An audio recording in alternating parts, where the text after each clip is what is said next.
마지막으로 살펴보는 계통은 IT 계통입니다. 전원측은 절연이 되어 있거나 임피던스, 한 점을 임피던스 접지를 한다고 했죠.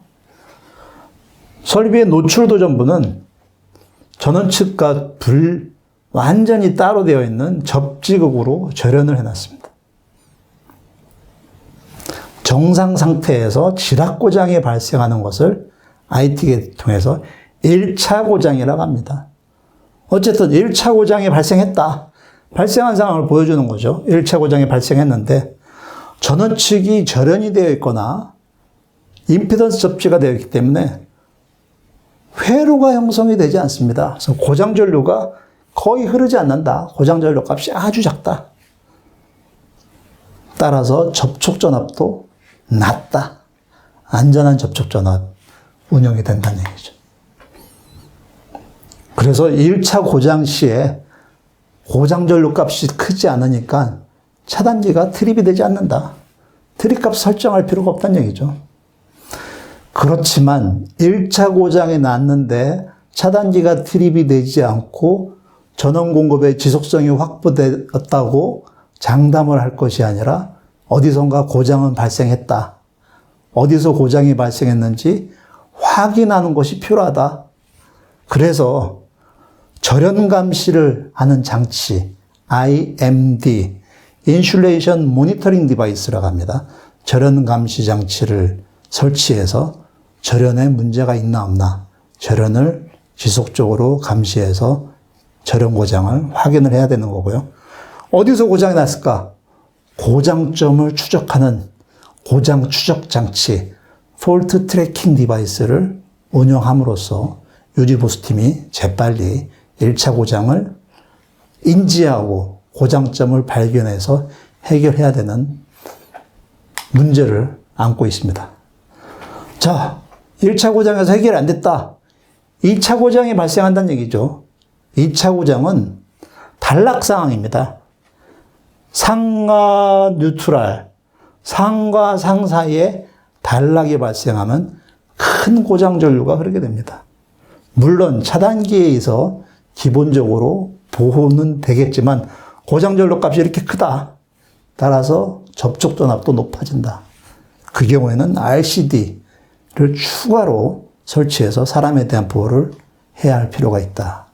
그래서 IT 계통은 1차 고장에서 제일 먼저 고장점을 발견하고 해결을 하는 것이 중요하므로 유지보수팀의 기술 수준, 또 유지보수팀이 운영할 수 있는 IMD, 절연감시장치, 고장추적장치 등의 설비들이 필수로 수반이 됩니다.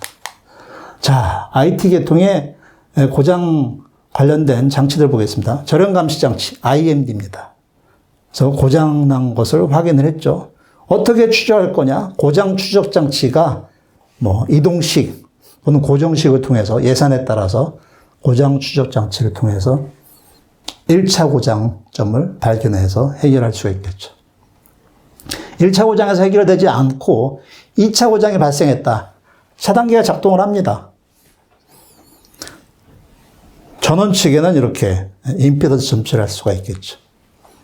자, 이런 보호 솔루션들이 바로 IT 계통의 보호 솔루션으로 제시할 수 있습니다. IT 계통의 퀴즈를 통해서 또 자세한 내용 알아보겠습니다. 퀴즈 난이도가 좀 높습니다. 배전반 내부에 끊어진 케이블이 금속 부분에 닿았다. 저런 고장이죠. 어떤 상황이 발생되겠는가? 트립이 안 됐다. 트립이 됐는데 배전반이 차단이 됐다. 당연한 거죠. 차단기는 트립이 됐는데 IMD에서 고장 신호가 전송이 됐다. 답이 세 번째 답도 그럴듯해요. IT 계통은 IMD가 필요하다고 나왔죠. 하지만 정답은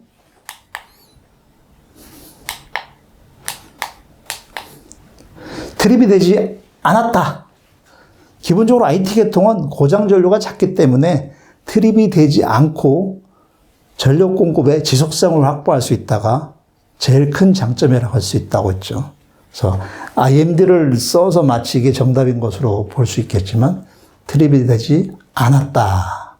그러나 IMD에서 유지보스팀에 알람이 발생해서 유지보스팀이 1차 고장을 해결할 수 있도록 인지를 하게 되었다가 이 퀴즈의 정답입니다. IT 계통 정리합니다. 장점. 1차 고장 발생 시 고장 전류가 작다. 그래서 화재 예방에 좋은 계통입니다. 덩달아서 전력 공급의 지속성을 확보할 수 있는 아주 좋은 접지 계통이다. 정전이 없는 거죠.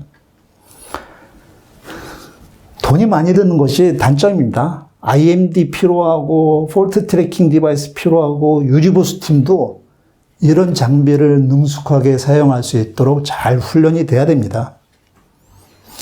1차 고장을 해결하지 못했을 경우 2차 고장 시에는 다른 접지 계통과 차별이 없다. 고장 전류가 크고 여러 가지 문제를 수반할 수 있다는 얘기죠. 전력 계통을 최적 관리할 필요가 있겠다. 장단점을 4가지 접지 계통을 정리해보는 퀴즈를 준비했습니다.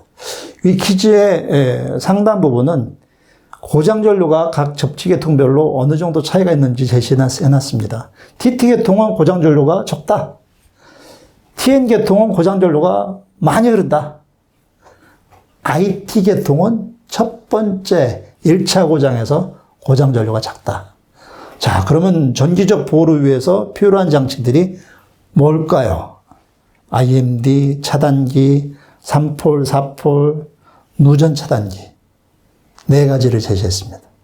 이미 충실하게 여러분들 교육 받으셨기 때문에 정답을 다 아시겠죠? TT는 RCD가 필요하다. IT는 IMD, 절연 감시 장치가 필요하다.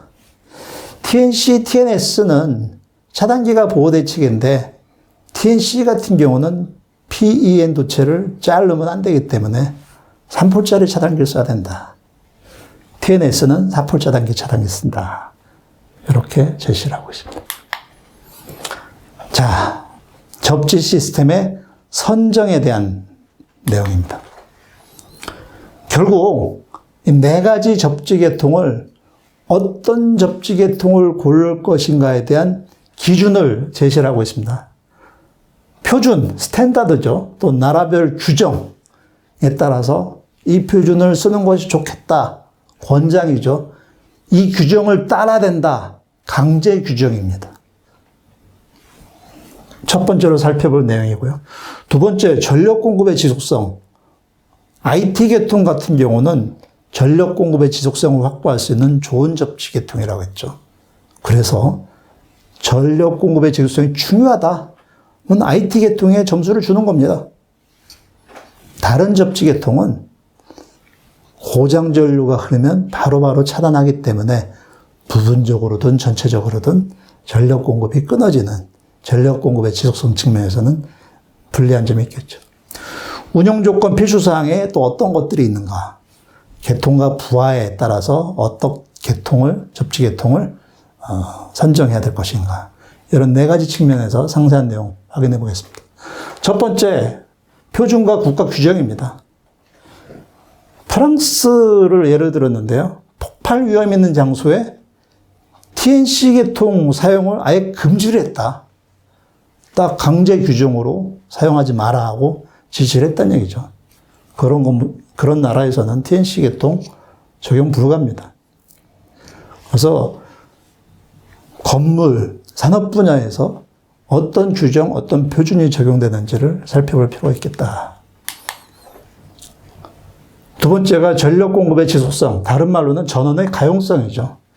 여기서 예를 들면 병원 수술실을 제시했습니다. 수술하고 있는데 정전이 일어났다? 큰일 나는 거죠. 물론 수술방에는 정전을 대비해서 무정전 전원 공급 장치 UPS가 기본적으로 중대형 병원급에서는 구성을 하고 있습니다. 하지만 수술방의 특성상 병원의 수술방이 운영되는 전력 계통은 접지 계통조차도 전력 공급의 지속성을 확보할 수 있는 IT 계통을 설계하도록 제시를 하고 있다. 이런 내용이죠. 운영 조건 보겠습니다. 화재 위험 수준이 높으냐, 폭발 위험성이 있다, 또는 화재 위험성이 가능성이 낮다. 접지 계통마다 다른 내용들이 있었죠. 팀에 의한 유지관리가 잘 되냐. IT 계통 같은 경우는 다 좋아 보이는데 유지보수 팀이 별로 똑똑하지 못해요. 잘 훈련되지 않았어. 그러면 복잡한 접지 계통에서 절연 감시 장치나 고장 추적 장치를 잘 운영하지 못해서 차라리 IT 계통 구축하지 않는 것이 낫겠죠.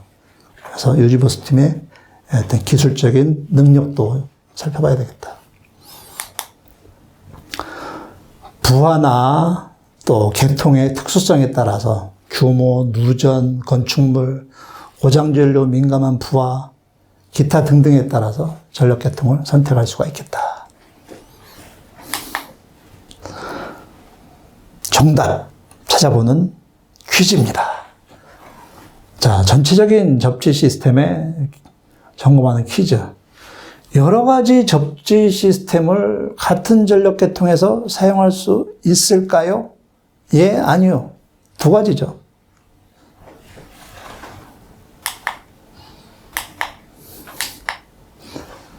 이해입니다. 전력 계통에서 여러 가지 접지 계통을 혼용해서 사용할 수가 있겠다. 가장 기본적인 것들이 상단에 TNC 계통을 쓰다가 PEM 도체가 일정 부부터 뉴트럴과 PE 도체로 나눠지는, 분리시키는 하단부는 TNS 계통으로 바뀌는 TNCS 계통입니다. 이런 계통을 구성할 수가 있겠다. 조합이죠. 거꾸로는 안 됩니다. 상단을 TNS 쓰다가 하단을 TNC로 하게 되면 전체가 TNC가 되는 겁니다.